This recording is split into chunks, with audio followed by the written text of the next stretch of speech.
एक दुल्हन की भूतिया कहानी। चंदनपुर नाम के एक छोटे से गांव में एक पुरानी हवेली थी जिसे लोग काली हवेली कहते थे। इस हवेली को लेकर कई डरावनी कहानियां प्रचलित थीं। गांव के लोग कहते थे कि इस हवेली में एक दुल्हन की आत्मा भटकती है जो अपनी अधूरी शादी के कारण अब भी इस दुनिया में अटकी हुई है। यह कहानी सीमा नाम की एक सुंदर लड़की की है जो अपने माता पिता की लाडली थी।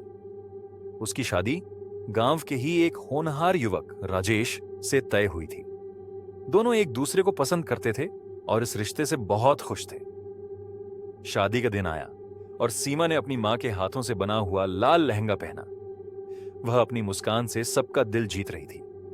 लेकिन खुशी के इस माहौल में अचानक सब कुछ बदल गया। बारात के स्वागत के दौरान राजेश के परिवार और सीमा के परिवार के बीच किसी पुरानी दुश्मनी को लेकर झगड़ा हो गया।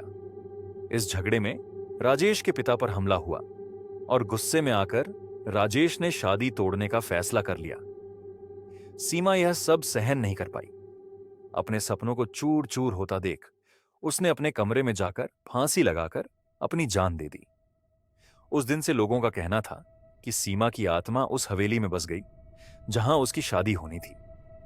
कई साल बाद प्रकाश नाम का एक नया जमींदार उस हवेली को खरीदकर उसमें एक होटल बनाना चाहता था। उसे भूत प्रेत पर विश्वास नहीं था। उसने सोचा कि वह हवेली को फिर से सजवाकर इस्तेमाल में लाएगा। लेकिन जैसे ही काम शुरू हुआ, अजीब घटनाएं होने लगी। मजदूरों ने बताया कि उन्होंने रात में एक लाल लहंगे वाली दुल्हन की परछाई देखी है। एक मजदूर ने हिम्मत करके उस परछाई से बात करने की कोशिश की। उसने पूछा, आप कौन हैं? इस पर वह परछाई डरावनी शक्ल में बदल गई और मजदूर बेहोश हो गया। जब वह होश में आया तो उसने प्रकाश को सारी बात बताई और कहा कि यह हवेली शापित है, आत्मा का सच। प्रकाश ने इन घटनाओं को अफवाह मानकर नजरअंदाज कर दिया। लेकिन एक रात उसने खुद एक दुल्हन को सीढ़ियों पर चलते हुए देखा। वह लाल लहंगे में थी और दर्द भरी नजरों से उसे देख रही थी। जब प्रकाश ने उसे पकड़ने की कोशिश की तो वह गायब हो गई। अगले दिन प्रकाश ने गांव के बुजुर्गों से पूछा। उन्होंने उसे सीमा की दुखद कहानी सुनाई। प्रकाश को समझ आया कि यह सब सीमा की आत्मा का काम है जो अपनी अधूरी शादी के कारण शांति नहीं पा सकी। प्रकाश ने गांव के पंडित जी से सलाह ली।